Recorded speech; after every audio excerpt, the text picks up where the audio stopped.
வணக்கம். வணக்கம். இது நியூஸ் ஃபர்ஸ்டின் பிரதான செய்தி. இன்றைய விரிவான செய்திகளுக்கு செல்லும் முன்னர் முதலில் தலைப்புச் செய்திகள். ஜனாதிபதிக்கும் இந்திய வெளிவிகார அமைச்சருக்கும் இடையில் சந்திப்பு. தலைமைத்துவ உயிர்ப்பிடம் குறித்து ஐக்கிய தேசிய கட்சியின் பாராளுமன்ற உறுப்பினர்கள் ரணிலிடம் வினவல். සිංහයා එකපාරක් තමන්ගේ අඩිය පිටිපස්සට දාන්නේ 10 පාරක් ඉස්සරහට ගිල ප්‍රහාරය එල්ල කරන්නේ. திருணிகா பிரேமச்சந்திர கருத்து. மாலைத்தீவு ஜனாதிபதி தேர்தலின் முதல் சுற்று முடிவுகள் அந்நாட்டு உயர்நீதிமன்றத்தினால் ரத்து. இனி விரிவான செய்திகள். இலங்கைக்கு விஜயம் செய்துள்ள இந்திய வெளிவிவகார அமைச்சர் சல்மான் குர்ஷித் இன்று யாழ்ப்பாணத்துக்கு விஜயம் செய்துள்ளார். இதன்போது வடமாகாண ஆளுநர் மற்றும் வடமாகாண முதலமைச்சர் ஆகியோரையும் சந்தித்து கலந்துரையாடியுள்ளார்.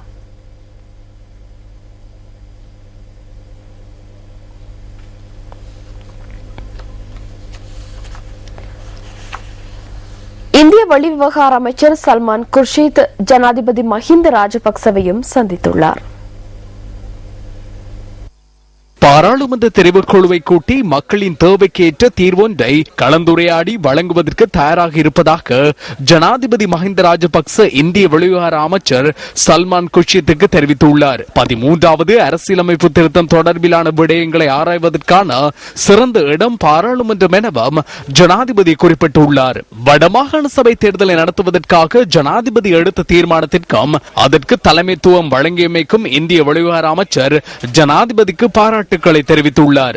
இரு நாடுகளுக்கும் இடையிலான மீனவர்களின் பிரச்சனைகள் தொடர்பிலும் இதன் போது ஆராயப்பட்டுள்ளது. விரைவில் கலந்துரையாடி இதற்கு தீர்வொன்றை பெற்றுக் கொள்வதற்கு எங்கு இணக்கம் காணப்பட்டதாக ஜனாதிபதி பேச்சாளர் மற்றும் சர்வதேச ஊடக பிரிவு விடுத்துள்ள அறிக்கையில் குறிப்பிடப்பட்டுள்ளது. இதேவேளை இலங்கைக்கு விஜயம் செய்துள்ள இந்திய வெளிவிவகார அமைச்சர் சல்மான் குர்ஷித் இன்று யாழ்ப்பாணத்துக்கு விஜயம் செய்துள்ளார். இதன்போது வடமாகாண ஆளுநர் மற்றும் வடமாகாண முதலமைச்சர் ஆகியோரை சந்தித்து கலந்துரையாடியுள்ளார். இதேவேளை யாழ்ப்பாணத்திற்கு விஜயம் செய்துள்ள இந்திய வெளிவிவகார அமைச்சர் வடமாகாண ஆளுநர் மேஜர் ஜெனரல் GA சந்திரசிறியை சந்தித்து கலந்துரையாடியுள்ளார். இந்த சந்திப்பு வடமாகாண ஆளுநர் செயலகத்தில் இன்று பிற்பகல் இடம்பெற்றது.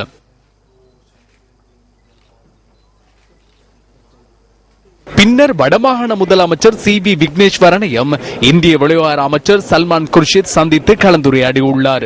இந்த சந்தர்ப்பத்தில் தமிழ் தேசிய கூட்டமைப்பின் பாராளுமன்ற உறுப்பினர்களான மாவை சேனாதிராஜா, MA சுமந்திரன் உள்ளிட்டோர் கலந்து கொண்டிருந்தனர். வெளிவிவகார மந்திரியை கண்டு ஒரு சுமூகமான ஒரு பேச்சை கருத்து பரிமாற்றல்கள் நடந்தன. அதிலே எங்களுடைய சகல நடவடிக்கைகளுக்கும் இந்தியா தன்னால் இயன்ற உதவிகளை செய்யும் என்று கூறியிருக்கின்றார். அது எங்களுக்கு மிகவும் மன திருப்தியை அளிக்கின்றது. முக்கியமாக இந்த மீனவர்களுடைய பிரச்சனை சம்பந்தமாக அவர் குறிப்பிட்டார். மீனவர்கள் கடலின் இருபக்கத்தில் இருக்கும் மீனவர்களும் தங்களுடைய பிரச்சனைகளை தாங்களே பேசி தீர்த்துக் கொள்வது அவசியம். இன்றைய பத்திரிகைகளில் வெளியான கேலி சித்திரங்களில் இருந்து நாம் தெரிவு செய்த கேலி சித்திரம் அடுத்து.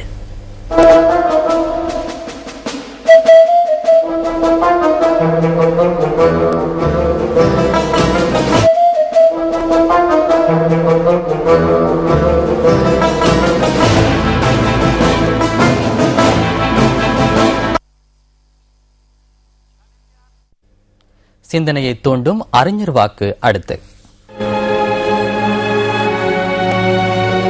எங்கெல்லாம் அடக்கப்பட்டவர்களின் இதய துடிப்புகள் கேட்கிறதோ அங்கெல்லாம் என் கால்கள் பயணிக்கும். எர்னஸ்டோ சே கெவாரா. உங்கள் மனம் கவர்ந்த பொன்மொழிகளை நியூஸ் ஃபர்ஸ்ட் சக்தி அறிஞர் வாக்கு பகுதிக்கு அனுப்பி வையுங்கள். மின்னஞ்சல் முகவரி newsfirst@maharaja.lk.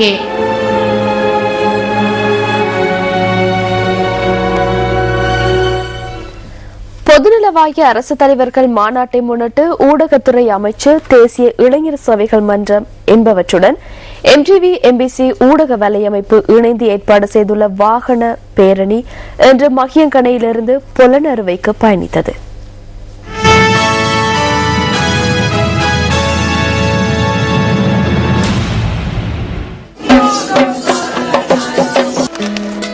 மக்களின் மிகுந்த வரவேற்புக்கு மத்தியில் பொதுநலவாய அரசு தலைவர்கள் மாநாட்டை முன்னிட்டு ஏற்பாடு செய்யப்பட்டுள்ள வாகன பேரணி 7வது நாளாகவும் இன்று காலை பயணத்தை ஆரம்பித்தது.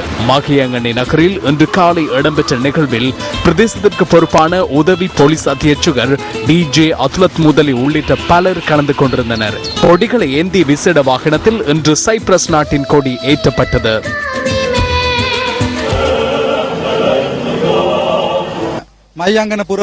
பொதுநலவாய அரசு தலைவர்கள் மாநாடு தொடர்பில் மக்களை தெளிவுபடுத்துவதற்காக மகியங்கனி நகருக்கு வந்தமை தொடர்பில் மிக்க மகிழ்ச்சி அடைகிறோம். நாம் அதிர்ஷ்டசாலிகள் என கருதுகின்றோம். நமது பிரதேசத்திற்கு வந்தமை தொடர்பில் மிக்க மகிழ்ச்சி அடைகின்றோம். நாட்டுக்காக செய்யும் இந்த சேவை தொடர்பில் நாம் மிக்க மகிழ்ச்சி அடைகிறோம். இதற்கு தலைமை வகிக்கும் சிரேச ஊடக வலையமைப்பிற்கு அந்த கௌரவம் உரித்தாகிறது.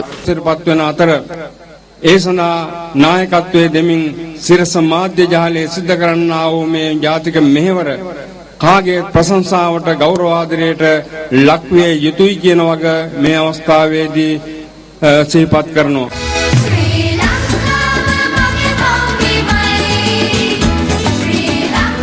சமய நிகழ்வுகளின் பின்னர் புலனறுவையை நோக்கி பேரணி பயணத்தை ஆரம்பித்தது. ஒவ்வொரு நகரங்களினூடாகவும் பேரணி பயணிக்கையில் வீதியின் இருமரங்கிலும் இருந்து பாடசாலை மாணவர்கள் உற்சாக வரவேற்பு அளித்தனர்.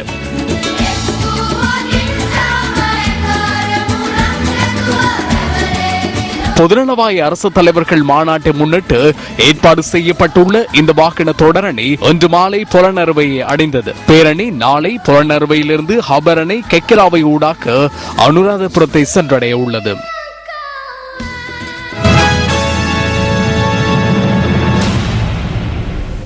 விளம்பரங்களின் பின்னர் நியூஸ் ஃபர்ஸ்டின் பிரதான செய்திகள் தொடரும்.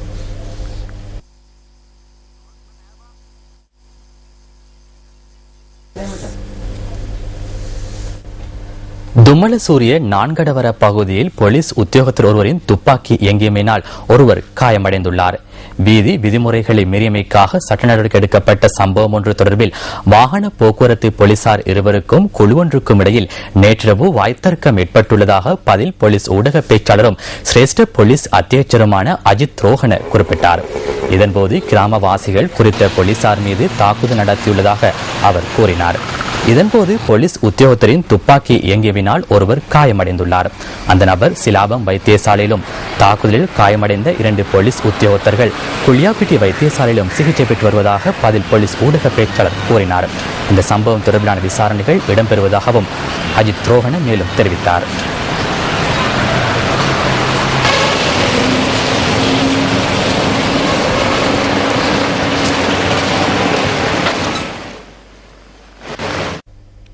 வீதி ஒரு கிராமத்துக்கும் அந்த கிராமத்தில் உள்ளவர்களுக்கும் அடிப்படை தேவையாக உள்ளது. திருத்தப்படாத வீதிகளின் கிராமத்தின் இயல்பு வாழ்வை பல விதத்திலும் பாதிக்கின்றது. ஊவா மாகாணத்தின் அம்பிட்டிகந்த தோட்ட மக்கள் எதிர்கொள்ளும் போக்குவரத்து பிரச்சினை குறித்து நியூஸ் ஃபர்ஸ்ட் என்று தனது கவனத்தை செலுத்துகின்றது.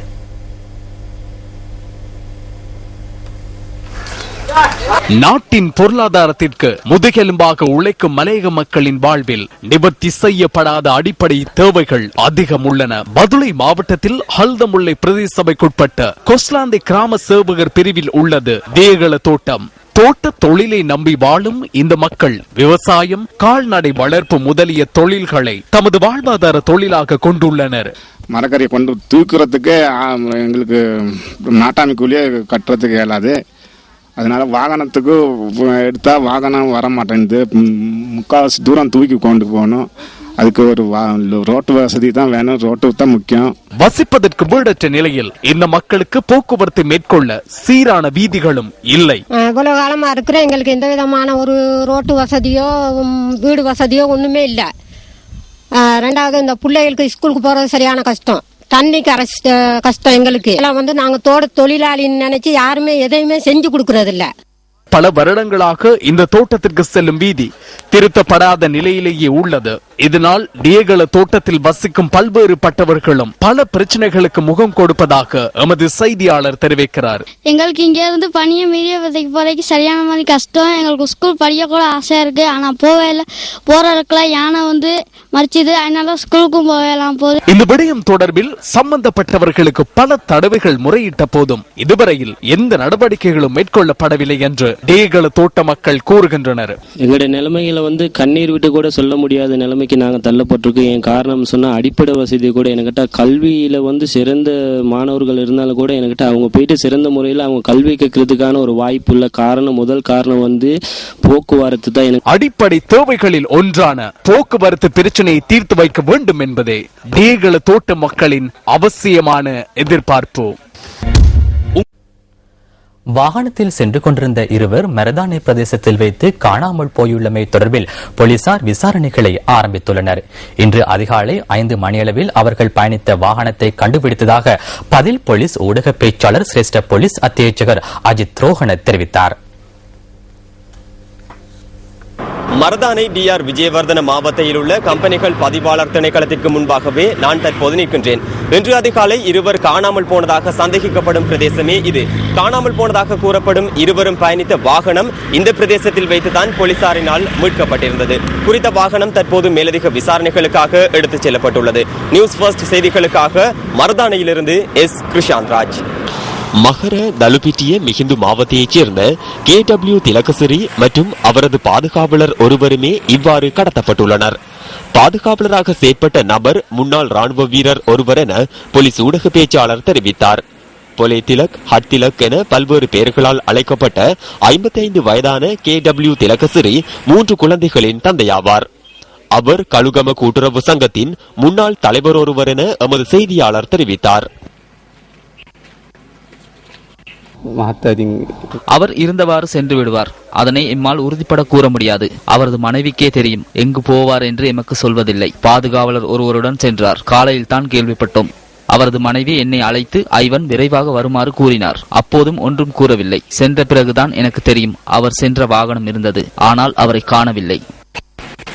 கடத்தப்பட்டதாக சந்தேகிக்கப்படும் நபர் தனது இணைப்பு செயலாளர் இல்லை எனவும் அவர் தனது நண்பர் எனவும் மக்கள் தொடர்பாடல் அமைச்சர் மேவின் சில்வா இன்று இடம்பெற்ற நிகழ்வொன்றின் போது தெரிவித்தார். ஸ்ரீலங்கா சுதந்திர கட்சியின் ஆதரவாளர்களை எனக்கு வாக்களித்தனர். இன்று கடத்தப்பட்டவரும் ஸ்ரீலங்கா சுதந்திர கட்சியின் ஆதரவாளர் ஒருவரை, எனது செயலாளர் அல்ல, ஆனால் எனது நண்பர். நாங்கள் இது தொடர்பில் ஆராய்கின்றோம். இன்று காலையில் ஜனாதிபதி, பாதுகாப்பு செயலாளர் மற்றும் போலீஸ் மா அதிபர் ஆகியோரிடம் பேசினேன். இதனால் எனது கடமை நிறைவேறுகின்றது. அப்படி பார்க்கும் போது காணாமல் போன கடத்தப்பட்டவர்கள் எனது செயலாளர்களாக இருந்துள்ளனர். 33 கோடி கடவுள்களே உள்ளனர். ஆனால் எனக்கு 34 கோடி செயலாளர்கள் இருந்துள்ளனர். இது இன்னும் அதிகரிக்கும். මට ලේකම්ලා ඉඳලා තියෙනවා 34 කෝටියක්. ඒක එන්නේ වැඩි 32 கிலோகிராம் தங்கத்துடன் இளைஞர்கள் 4 சென்னை விமான நிலையத்தில் கைது செய்யப்பட்டுள்ளனர். இதனூடாக துபாயில் இருந்து சென்னை ஊடாக புதுடில்லிக்கு தங்கத்தை கொண்டு செல்லும் நடவடிக்கை தொடர்பில் தகவல்கள் வெளிவந்துள்ளதாக த ஹிந்து செய்தி வெளியிட்டுள்ளது. இந்த தங்கத்தின் பெறுமதி 9 கோடி இந்திய ரூபாய்களுக்கும் அதிகம் என அந்நாட்டு தகவல்கள் குறிப்பிடுகின்றன.